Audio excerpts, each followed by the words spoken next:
The cheerleader is a staple of particularly white American girlhood, a symbolic image as much as a high school pastime. The cheerleader has become shorthand, both in fiction and in real-life cultural conceptions, for a fascinating range of behaviours, personalities, and even moral beliefs. Over the years, the cheerleader has come to mean everything from vapid promiscuity to mean girl popularity to ditzy sweetness. And on the edges of this often conflicting all-American archetype lies the lesbian cheerleader. If the cheerleader character is a mess of potential readings and contradictions, then the lesbian cheerleader dials all of that up to 11. Every implication of the archetype, so often in conversation with the cheerleader's gender, her looks, her desires, is only further complicated when she is queer. Who is the cheerleader, after all, when she cannot fall in love with the star quarterback? In this video, I want to look at some of the most iconic sapphic cheerleader characters. Santana in Glee, Megan in But I'm a Cheerleader, Jennifer in Jennifer's Body, Cheryl in Riverdale, and more, to dive into the popularity of this trope and what it can reveal about cultural attitudes towards queer women. The 4 Ps. Looking at the history of cheerleading as a sport, but also the representation of it in the media and on screen, it became apparent that there were 4 main categories of meaning that have been projected onto these characters. Because everyone loves a bit of alliteration, we'll call them the 4 Ps. Purity, popularity, promiscuity, and power. It doesn't take a genius to see the inherent contradictions there. That a choice of sport can imply both virginal innocence and sexual experience, but that's the Madonna whore dichotomy for you. And this is when we're talking about cheerleaders in general, most often depicted as straight girls and women. But the whole thing gets even more messy when we start shifting these characters' sexualities. Purity. The ideas around cheerleaders and purity can be tied back to the very origins of the practice, depending on exactly how you quantify the move from generally yelling and cheering for a team and the specifics of cheerleading. Where it began precisely is debatable. Princeton and the University of Minnesota could both claim to have produced the modern origins as an all-male activity to show support during college football games. Thomas Peebler, a student at Princeton, is said to have been the first to gather a small team to the sidelines of a game to specifically cheer and yell together, leading to an all-male pep club forming at the university by the 1800s, according to Varsity.com. But many attribute the title of first modern cheerleader to Minnesota student Johnny Campbell, who is recognized as the first cheerleader to direct a crowd. In 1898, he organized the crowd at a University of Minnesota game using the cheer, "Rah, rah, rah, ski-ma, hoorah, hoorah, varsity, varsity, varsity, Minnesota." A cheer still used today. I'm sure that cheer sounds more intimidating and peppy if you are American and have that sort of level of enthusiasm, but just you get the vibe. Because this was apparently so effective that the tactics spread, with elements we think of as quintessential cheerleading added gradually over the years, from pom-poms to megaphones. The image of a cheerleader in the 19th century was very different to how we think of them now, particularly with it being a male-only activity. In fact, 4 different US presidents were cheerleaders in their youth: Roosevelt, Eisenhower, Reagan, and George W. Bush. According to researchers at the Encyclopedia Britannica, as ambassadors for their schools and communities, cheerleaders were associated with such character-building traits as discipline, cooperation, leadership, and sportsmanship. The gender balance of cheerleading began to change in the 20th century when women were permitted into the sport. This didn't actually happen until the 1920s at the University of Minnesota. A wider move to include women began with the Second World War, when college-age men were fighting overseas. We can see this shift in action from the programs and activities organised around cheerleaders at the time and who was attending. The first student cheerleading camp, for example, was run in 1948, and while 52 girls attended, only 1 boy joined them. Then in 1955, the Catholic Youth Organization held a cheerleading competition for girls in New York, which went on to become an annual event that welcomed over 1,000 participants just 5 years later. We can also see the ways that widespread social sexism intersect with this growing interest in cheerleading. Yale, for example, banned female cheerleaders in the mid-1960s because it was classed as a college activity, which could only be participated in by current undergrads, and the college didn't admit women into their programs until 1969. When cheerleading was regarded as a masculine activity, there was justification for a hesitance in wanting women to join at all. An issue of Taboo, the Journal of Culture and Education, quoted one 1938 author, J.J. Ghosh, criticising their development of loud, raucous voices. But once women were increasingly involved, the way cheerleading was perceived seemed to shift to accommodate female ideals instead. As one article in The Atlantic noted, by the mid-20th century, the image of a cheerleader wasn't of a boisterous campus leader, but of someone with manners, dependability, as well as good personal appearance, according to a list of desirable cheerleading traits published by Newark High School in Newark, Delaware in 1955. Cheerleaders as the wholesome supporting act for the real athletes who reflected the milkshakes and poodle skirts perception of the 1950s was prevalent in these early decades of the sport. The cheerleader of this era was seen as pure, earnest, school-spirited, the pinnacle of the good all-American suburban girl next door. Think of Sandy from Greece, called too pure to be pink by bad girl Rizzo. Give the girl one cigarette and a sip of wine and she's sick as a dog. She throws up at the sight of blood. She sings about being hopelessly devoted to her man. And Sandy is Australian, so this was the ultimate shorthand to show her integration into the status quo of the American high school system. And this image wasn't just a byproduct of the cheerleaders themselves, it could be enforced upon them. In 1978, for example, members of the San Diego Chargettes modeled for Playboy and were fired for it. So what happens when we combine this idea of purity with the lesbian cheerleader trope? Well, when it's straight girl Sandy in Greece, purity is all about naivety. It's conformity and constricting. It's something that she triumphantly changes by the end of the movie. This, I would argue, is predicated on the expectation placed on cis straight women to be docile and obedient.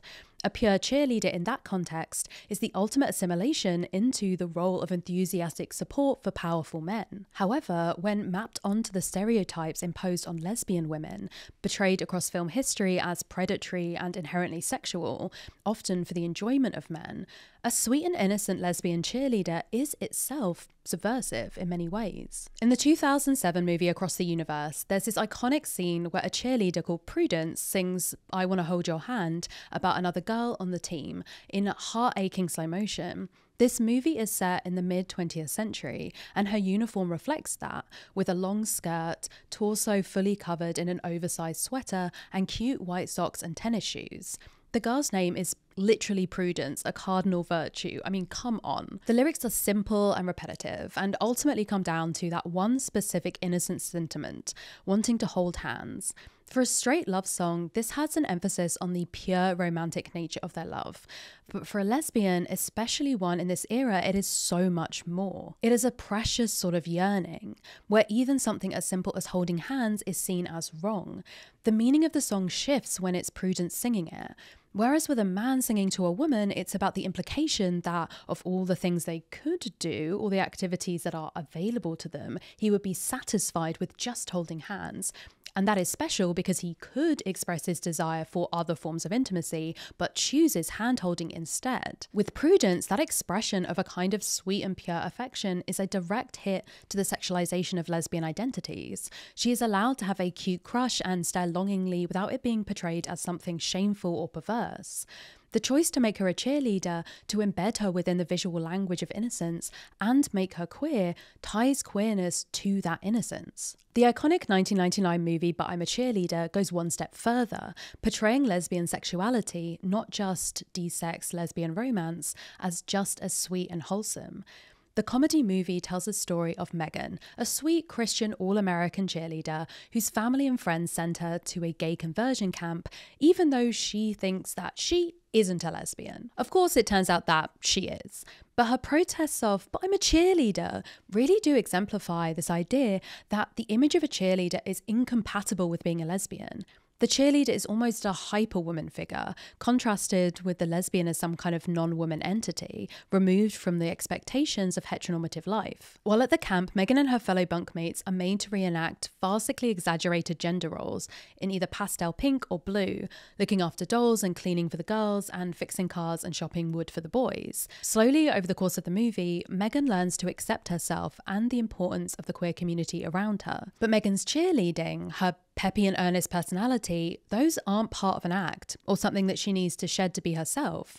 Her acceptance of herself as a lesbian and her interest in cheerleading, her sweetness, those are all integral to her, which we see most acutely in the iconic finale, where she declares her affection for one of her campmates by donning her old cheerleader uniform and performing a routine of her own design as a love confession. And then her ride off into the sunset is in that very uniform. During the course of the movie, we see Megan think about her fellow cheerleaders' bodies while making out with her boyfriend, we see her masturbating, we see her having sex with a girl, yet she is still allowed by the film to retain her innocent nature. The idea of being able to be attracted to women and still being able to stay pure of heart, pure of spirit, pure of desire, that the attraction is natural and okay, that is one of the most subversive things about this movie to me. Interestingly, there is a classic example of the predatory lesbian in a straight cheerleader movie, Sugar and Spice from 2001. The movie is about a group of cheerleaders who commit armed robbery. Classic movie setup. But 40 minutes into this movie, there's a scene where the girls visit a prison,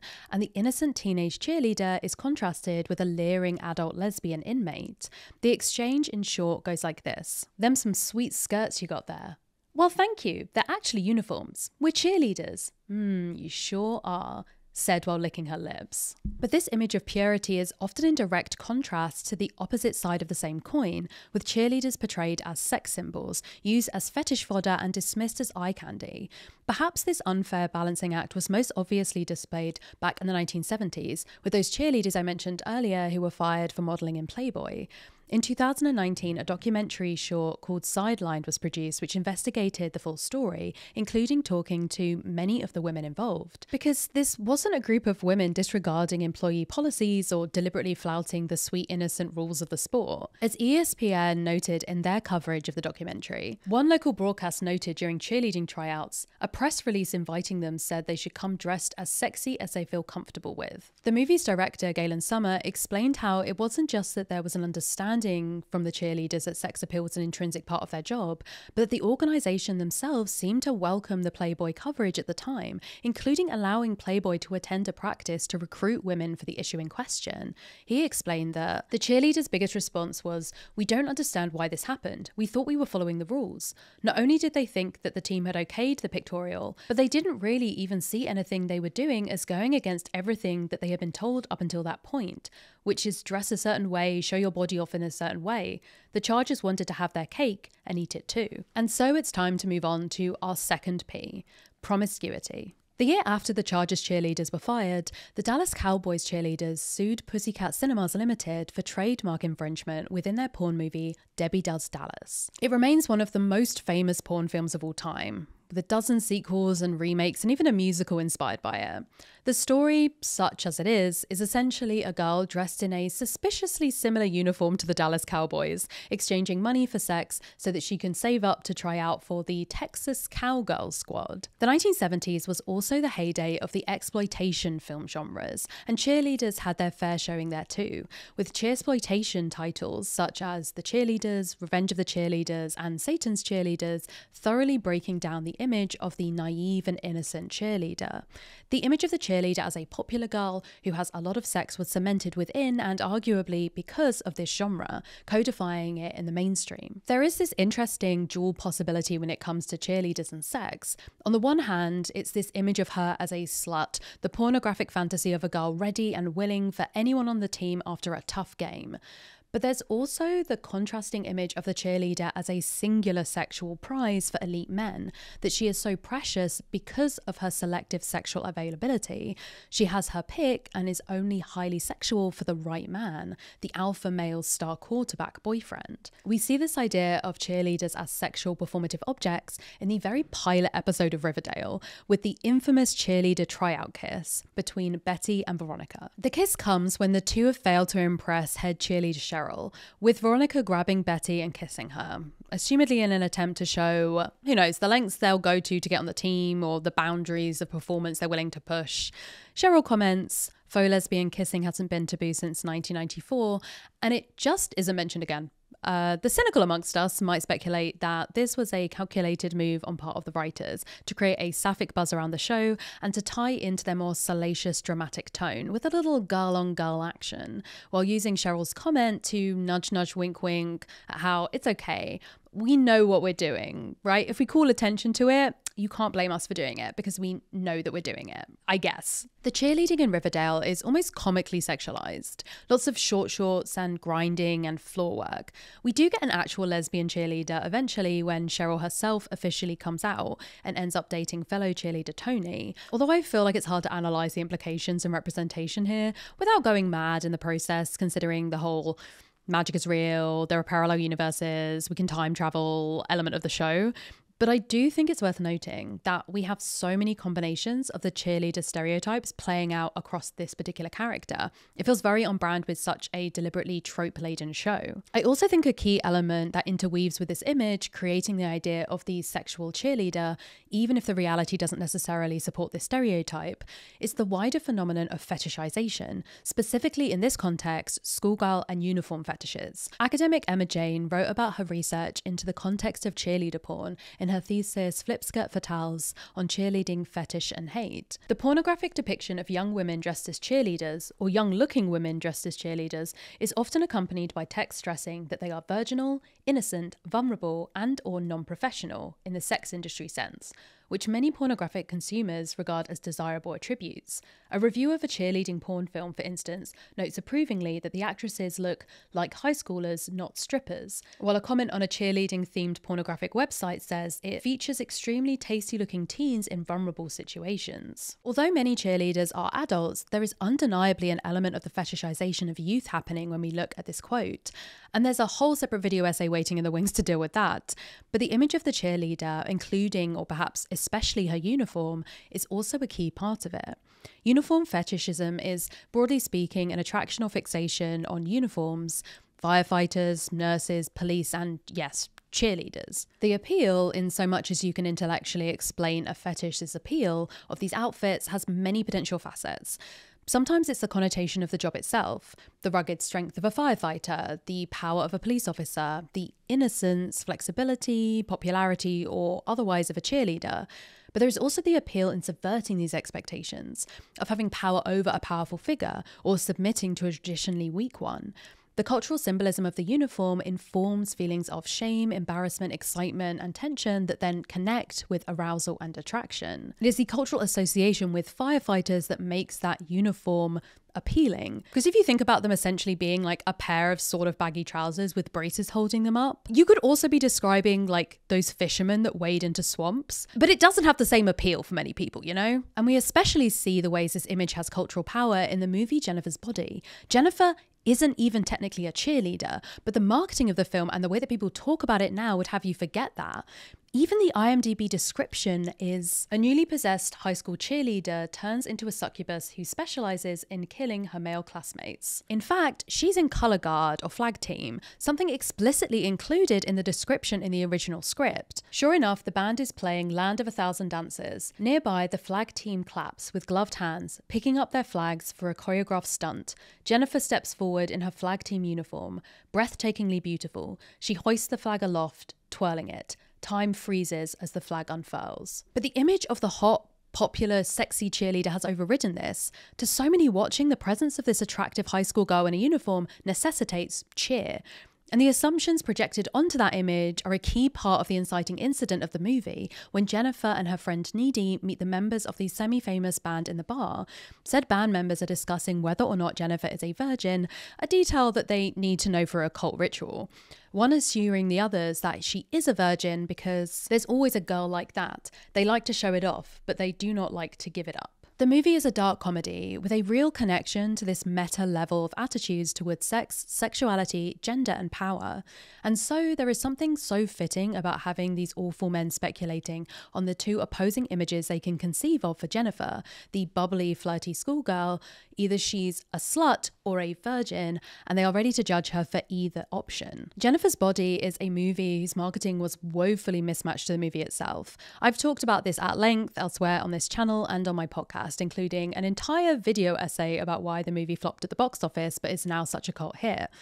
But essentially, the marketing attempted to play up this sexy teen cheerleader image of Jennifer, trying to tap into the teen boy audience, encouraging them to assume the movie would be lots of titillating shots of a barely clothed Jennifer. Instead, they got a movie about sexual assault and trauma, where Jennifer vomits black goo and ruthlessly murders every boy in sight. At the heart of the movie is an obsessive and gothic love between the two supposed best friends Needy and Jennifer, and the potentially titillating sapphic undercurrents there are always undercut by moments of horror or drama or comedy. Based on the marketing, you might assume any queer coding or queerness in the movie to be the realm of fetish bait, but instead it is all part of the messy, intense portrayal of life as a teen girl. Jennifer is the promiscuous cheerleader only in the most surface level reading by someone who probably hasn't even seen the film. In reality, her interactions with the musician she has a crush on only emphasizes how young and naive she really is. But she is bitchy and vicious, she is scared and powerful, she is the perfect example of the imperfect victim. And the movie itself uses the cheer-adjacent role of flag team member as a further way of unsettling any preconceptions you might have of who this character is, turning the gaze back on you to question why you had those assumptions to begin with. Cheerleading, in many ways, is seen as a hyper-feminine enactment of the status quo. Although heteronormativity is often described as the social assumption that everyone is straight by default, in the world of women's sports, this is complicated. For many women in the sports world, particularly in disciplines where their strength is a cornerstone to their performance, like rugby for example, there is an assumption that they will be lesbians. These women deliberately train to change their bodies away from the traditional model of feminine fragility and grace. They choose to distance themselves from the normative ideals of womanhood, and it is therefore fair to assume that they are distanced from all aspects of normative womanhood, including heterosexuality. But cheerleaders, alongside other athletes in sports like figure skating and gymnastics, where aesthetic value is a part of the success of the performance, seem to be outside of this assumption. In this hetero-assumed setting, a lesbian cheerleader runs parallel to the sexualized image of the cheerleader in general, a heterosexual cheerleader being a bad girl, giving her footballer boyfriend a special reward after the big game, the corruption of that innocent traditional image.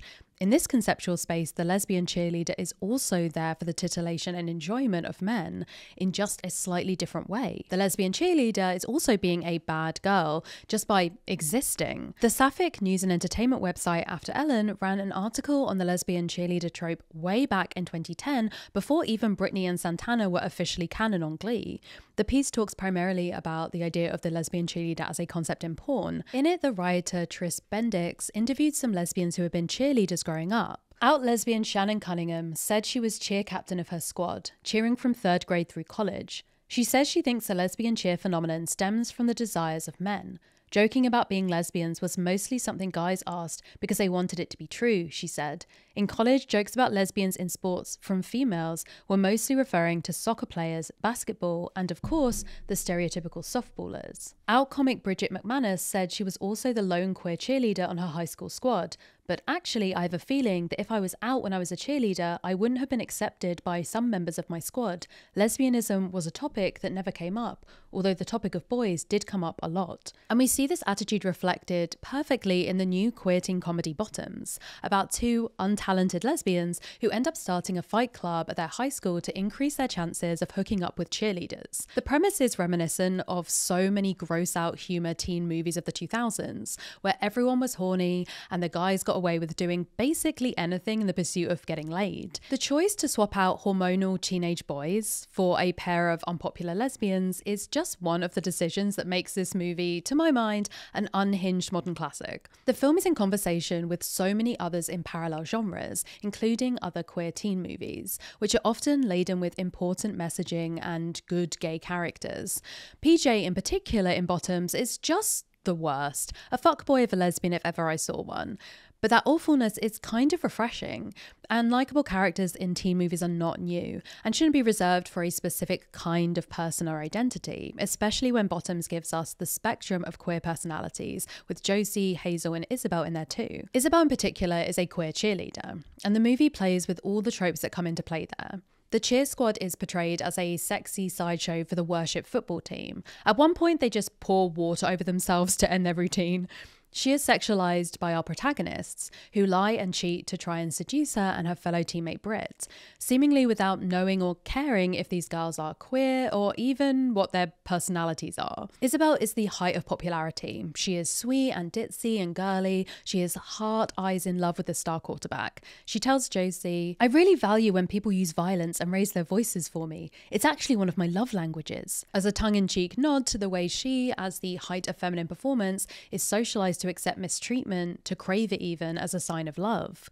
Cheerleaders, especially Isabel, are humanized figures in bottoms, but are still indebted to the decades-old pressures, much as we all are under the shadow of a heteronormative gender binary. And now a quick ad from non-profit 80,000 Hours. Your career on average is going to take up 80,000 hours of your life, and today's sponsor is a non-profit that aims to help people make a positive impact with those hours. 80,000 Hours is interested in helping you investigate the social impact of potential career paths and which might be a great fit for you. Their website has a bunch of free resources, from profiles on some of the most pressing issues facing the world today to an 8-week career planning course to help you make decisions about your work life. This piece on the potential dangers of AI matched up with a lot of the considerations from my AI and the Future of Work video essay, for example, and dives into the impact that people within the industry can have to ensure responsible and ethical development of tech. They also have a curated job board which you can use to help find a job that might work for you, including being able to filter by location, role type, and the issues that they can have an impact on. And most excitingly, everything that they provide is free.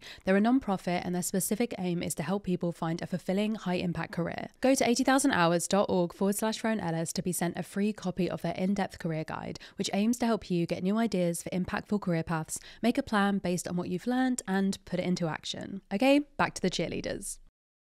Popularity. Perhaps the most prominent trait of the fictional high school cheerleader is her popularity. The head cheerleader is the queen bee, who rules her adolescent kingdom by inspiring fear and awe. Her popularity isn't a result of her charisma or kindness, it's a result of her gender superiority. Not only is she the best athlete, but she's the best at being a girl. She did it, she won femininity, and as a result, she is now the arbiter of femininity in all the worst of its stereotypical glory, the vapid, bitchy, judgmental leader of the pack. Think about cheerleaders like Quinn and Santana from Glee, or Cheryl from Riverdale, or Kate from Lizzie McGuire, or Penny from Sky High, or Shelby from A Cinderella Story. These characters often serve as a foil to the lead female character, who doesn't fulfill all the demands of traditional femininity. In other words, she's cheer captain and I'm on the bleachers. And while those examples are all from the 2000s and 2010s, the cruel but popular cheerleader is a much older trope. In Lauren Duca's article, The Death of the Cheerleader, she writes, "Throughout the late 80s and 90s, outside of Buffy the Vampire Slayer and But I'm a Cheerleader, cheerleaders rarely led films. Most often they functioned as symbols of popularity. They weren't fully fleshed characters, so much as reminders of the social order the high school hierarchy ever emphasized." In other words, before the cultural reset of Bring It On, mainstream media was obsessed with cheerleaders as symbols of popularity, but disinterested in cheerleaders as, well, characters. I think it's really interesting how cheerleaders, even with their wholesome purity origins, can have their popularity become a signal of villainy rather than likability. I think most of us can look back at our school days and understand at least a little of the truth in that. The popular girls wearing that crown, not necessarily because they were the most universally liked, the most friendly or kind or generous. In fact, it often felt the opposite was true. Popular girls were the mean girls. They got to the top through the trappings of power and status, and they stayed there through fear and maintenance of a strict social hierarchy. One reading of the bitchy mean girl cheerleader is just a combination of two popular stereotypes. The cheerleaders are popular and mean girls are too, so it combines them both into a clear archetype. However, there is another interpretation. In Mary Ellen Hansen's book, Go Fight Win, Cheerleading in American Culture, she writes, "Contemporary images of the cheerleader often invoke positive connotations. A young female who is physically attractive, cute, socially popular and influential. A wholesome, extroverted, enthusiastic, good girl. These qualities mirror cultural definitions of appropriate female roles. Women are valued for youth and beauty, which conveys status, and for their social role as behavioural gatekeepers and providers of emotional support. Cheerleaders," Hansen argues, "are socially rewarded because the sport requires its female athletes to embody traits associated with the feminine ideal. So perhaps our obsession with the cruel cheerleader stems from a wider social frustration with that feminine ideal itself. Cheerleaders embody a very specific type of femininity. Both professional and competitive cheerleaders have to wear makeup as part of their sport in this very performative way. Like, these girls are flipping their bodies through the air. Must we care if they're wearing fake eyelashes, I ask? Female cheerleaders, especially flyers, are often thought of as cute and petite. Athletes come in many different shapes and sizes, but different body types have advantages in different sports. Jockeys tend to be short, basketball players tend to be tall, weightlifters tend to be broader. In cheerleading, if you're a flyer or at the top of the pyramid, it's easier for your teammate to lift you if you are smaller. And although strength is an asset in those bases supporting the stunts, they aren't the visual stars. And so I think naturally the optics of the sport overrepresents a smaller body type for the women involved that is idealized by Western society. There is also something to question about the way cheerleading allows women to participate in sports, but literally as well as metaphorically, often keeps them to the sidelines. The idea is that it's easier to conceive of a female-dominated sport if it is perceived to be in service of a male one. I want to be clear, cheerleading has fully evolved into its own thing. I don't think that cheerleading is a lesser sport than football in any way, shape or form. In fact, I might argue that it is a better sport. In fact, it is. There's also nothing wrong with cheering on a football team or showing school spirit if you must be American about it. However, I do think that the origins of cheerleading make it a more palatable sport than, say, women's basketball to many in the mainstream.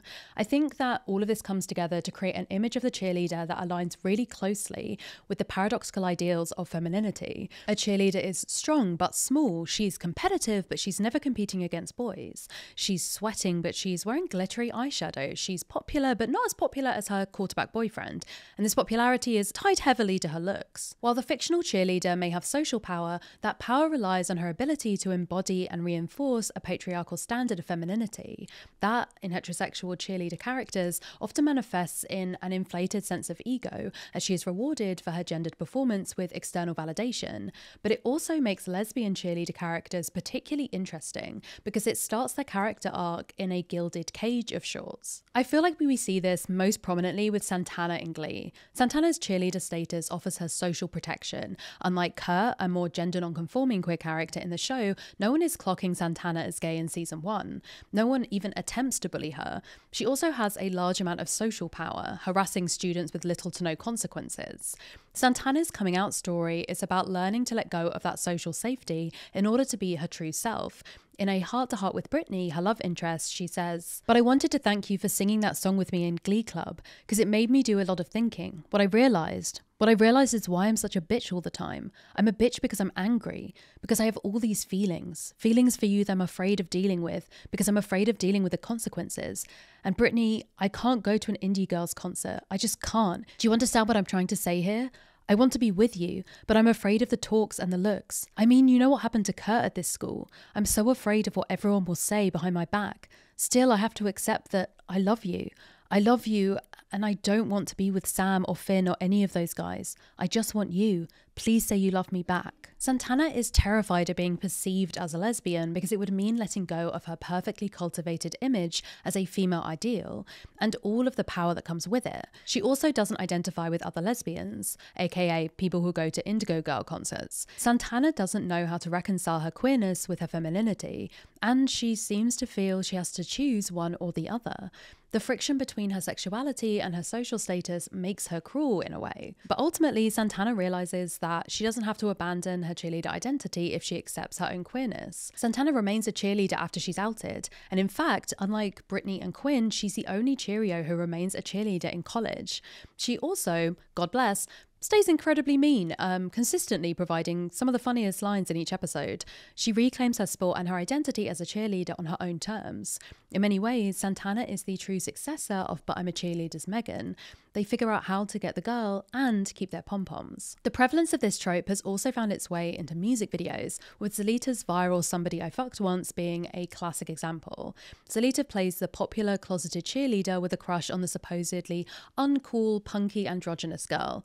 Even though she's in a relationship with a hot, popular guy, seeing this girl has such an effect, it even distracts her from her cheer routines. The music video has clear parallels and allusions to famous rom-com and teen movies. The pottery wheels scene, referencing Ghost, of course, and the ubiquitous dramatic finale on prom night being from every teen movie ever. The bright pink cheer uniforms mirror the gendered colour schemes of But I'm a Cheerleader, and the shots of cheerleaders' bodies jumping and twisting, and the scene where Zelita's character begins to masturbate felt so similar to the shots of Megan's repressed fantasies in the movie too. Zelita talked about her decision to include these elements together in a YouTube roundtable interview. Telling queer stories and heteronormative structures that straight people are a little more familiar with humanizes and familiarizes queer experiences, and I think Somebody I Fucked Once really did that. The music video gives her character a happy ending, kissing in the art room, dancing around the football field together, even coming out at prom.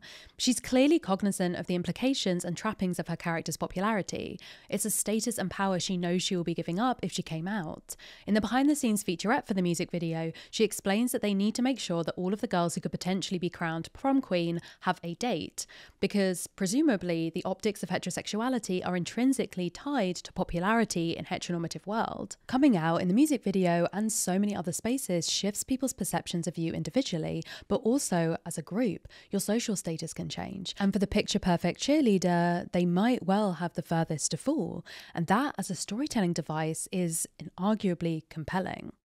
Power.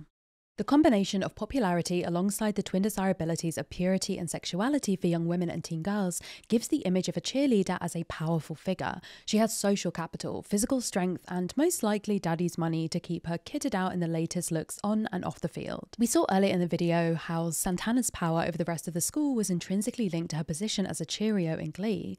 Similarly, in Jennifer's body, the succubus allure of Jennifer is tied to her cheerleader adjacent image, making it easy for her to lure boys she wishes to make her victims. But she holds her best friend Needy under her spell as well, even before her nightmarish transformation, with the power of her very attention. The fact Jennifer wanted to spend time with nerdy, frumpy Needy felt like a reward she wasn't worthy of. Jennifer is mean and possessive and obsessive, but Needy forgives it all because of the toxic power her attention holds. The pure cheerleader would never use her power to her advantage. That is part of her very nature. But the bad cheerleader, who is too sexual, too catty, too queer, exploits that power. And that is in part what makes her a villain. 2000's Bring It On built on that web of more traditional social power to link cheerleading with the girl power movement of the 90s. The movie emphasizes the athleticism of cheerleaders, following two rival cheer teams as they train for nationals. The women in Bring It On are confident, hardworking, and dedicated to their sport. Torrance, played by Kirsten Dunst, does get a love interest, but it's a side plot. The central narrative is a coming-of-age story where Torrance learns to take accountability and be a leader. Cheerleading in Bring It On and its many sequels becomes the backdrop against which women find their power. 20 years later, real competitive cheerleading had a new cultural renaissance thanks to the release of Cheer, a sports documentary series following the cheer team of Navarro College. The show was released in early 2020 and quickly became a phenomenon. The show emphasizes the physical danger of the sport. We see these teenagers pushing their bodies to the limit. They are bruising their ribs, pulling ligaments, fracturing bones you've never even heard of until now. And they apparently seem to regularly throw up from exertion. The show seems to argue that there's something transformative about this level of exertion. A lot of the cheerleaders have troubled backgrounds. They have issues with their family, they struggle with behavioural issues, or come from a background of economic hardship. Through competitive cheerleading, they find a new family, led by Coach Monica, a sense of identity, and a level of physical excellence most people never experience. Through exertion, they transcend their hardships, even if only for a 90-second performance. That emphasis on physical suffering and toughness has long been a badge of honour in sports. It might be easy to assume that cheerleading is more respected now than it's ever been. Professional cheerleading, however, continually proves this sentiment wrong. NFL cheerleading teams are a hot mess of sexual harassment, outlandish contracts, and poor wages. In 2014, NFL cheerleader revealed in a lawsuit that she was only paid $5 an hour. At the time, journalist Christopher Zara wrote in the International Business Times that cheerleaders are required to perform at numerous unpaid events and charity functions each season. Those who don't make their minimum are simply not asked back. They are responsible for cleaning and repairing their own uniforms, which are considered on loan. If a uniform is damaged beyond repair during a routine, it's the cheerleader's responsibility to pay for a new one, which can equal a full day's pay, according to sources. He also points out that fees for the chance to audition are common, meaning that even before you're on a team, you are essentially losing money. In the 10 years since the article came out, not much has changed. Wages are still criminally low, especially considering how profitable American football is. The NFL cheerleaders have insane contract clauses that include things like never wearing sweatpants in public. But I guess at least the NFL pays their cheerleaders. Like all college athletes, the Navarro cheerleaders of cheer fame receive no salary for being on the team. And while a small minority of these athletes can make an income by becoming influencers or taking brand deals, I think it's important to remember when we see the image of the self-empowered cheerleader pushing through the pain that they are not necessarily being properly compensated. The paradox. While researching for this video, I realised that the world of cheerleader fetishization feels strangely much more tied to the straight cheerleader. Instinctively, it felt like the fact that lesbian is itself a porn category for straight men should double up with the sexualized image of the cheerleader easily. But I found that the lesbian cheerleader characters are often in conversation with sexualization rather than necessarily being reduced to it themselves. Jennifer's body tanked so hard in its initial cinematic run because the sexy image of the marketing didn't align with the reality of the film itself. But I'm a Cheerleader includes cropped body shots of cheerleaders, but it's clearly through the eyes of Megan rather than an attempt at objectifying women for the audience's gaze. When I made my video essay on the good for her genre of cinema, we talked about the fact that the vast majority of filmmakers, both writers and directors creating those movies, were men. When I started this script, I fully expected the same to be the case here, and yet that isn't how it panned out. There is in fact an unusually high number of queer and female creators working on these storylines about queer cheerleaders. Jennifer's Body was written and directed by a woman, Diablo Cody, as was Across the Universe with Julie Taymor. Santana and Brittany on Glee are obviously the domain of Ryan Murphy and his two fellow male producers. However, they brought on a bunch of new writers, including lesbian TV producer Alison Adler for season 3 when Santana comes out. Her sexuality is really explored and her relationship with Brittany is solidified on screen. Bottoms was co-written and directed by Emma Seligman, who is queer, but I'm a Cheerleader was directed by a queer woman, Jamie Babbitt, who also came up with the story but handed it over to a writer with more experience to do it justice for the script itself. And of course, Salita's music video was written and directed and conceived of by the artist herself. Maybe that's why the variety of these characters is so often coming from people who understand the depths of gender stereotypes, who are aware of their own sexualization, who want to use the shorthand archetypes so they can complicate and comment and subvert them in interesting ways. When I think about the potential of this genre, I think about more recent portrayals, characters in Fear Street and Dare Me, which take the lesbian cheerleader out of the realm of contemporary teen movie and give us alternative genres to play in. They dive into horror and thriller, combining the cheerleader archetype with other queer tropes and narratives to tell fresh new stories with them. In the Fear Street trilogy, for example, queer cheerleader Sam Fraser is one of the main protagonists. The first movie seeing her cursed by a witch and her girlfriend Dina setting out to save her across the subsequent two movies. The idea that gay people always die in horror, or any genre to be honest, or that we are the monsters ourselves, is shamelessly subverted in the trilogy. Dare Me was a short-lived single-season show that was cancelled, fans argue, before its time. The series borrowed from genres like erotic thriller, edgy teen drama, and destructive teen girl dynamics to create a toxic, obsessive image of a high school cheer squad, with queerness at its very centre. One reviewer in Curve magazine summarised its appeal. Dare Me is deeply provocatively queer. It delves deep into the lives of young women on the cusp of adulthood who are using their beauty, bodies, and power to get where they think they want to go. Beauty, women, bodies, power, queerness, a microcosm of all of the themes that we've discussed in this video.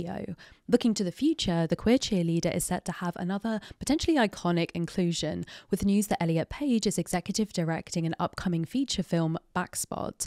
According to The Hollywood Reporter, Riley and Amanda are members of a competitive cheerleading squad as they navigate athletic careers, their budding romance, and a cheerleader coach's antiquated ideas about what it means to be a queer woman in the spotlight. The production companies involved are Elliot Page's Pageboy Productions and Night Is Why, which is an LGBTQ+ and Indigenous-owned group. The discussion from the producers and other creatives working on the project has been so focused on dynamic and complex depictions of queerness, of intersectional narratives, and I am so excited to see how this falls alongside the other iconic entries into this genre, especially as the title is a reference to the position of a cheerleader who stands behind the stunt, a potential lens to explore areas of cheer away from the petite feminine flyer figure. The traditional images of a cheerleader are often in conflict with each other, but they also feed into so many wider ideas of girls and women, ways that they are judged and expectations placed on them from all sides. The image of the cheerleader is full of paradoxes, the pure and the sexual, the accessory and the athlete. But that is exactly what makes the lesbian cheerleader so appealing to so many storytellers. Because for the lesbian cheerleader, the pure feels especially pure, and it rails against sapphic stereotypes, yet the sexual is also even more emphasized as it doubles down on that expectation. Ultimately, this micro subgenre of a character archetype is a fascinating product of so many overlapping associations and assumptions about gender, sexuality, and power. Thank you so much for watching. If you have any thoughts about the topics that we've covered in this video or any favorite lesbian cheerleader characters yourself, then please leave them in the comments. There are some really exciting video essay topics and ideas that I'm already working on for the rest of the year, so if you would like to help support me make videos like this one, then I will leave a link to my Patreon in the description, along with all my social media, so you can find me all over the internet. And if you want to hear more like in-depth chatty thoughts about But I'm a Cheerleader and Jennifer's Body specifically that I have, we did episodes of the Queer Movie Podcast about those two movies that I'm also going to link in the description, so you can check them out if you want to. And finally, before I go, a little commotion for me accidentally being able to find a cheerleader outfit to wear for this video that matches my hair perfectly. That was not specifically planned, but it worked out pretty well, I think. And just a final thank you to today's sponsor, 80,000 Hours. Don't forget to go to the link in the description to get your free in-depth career guide. And until I see you next time, bye.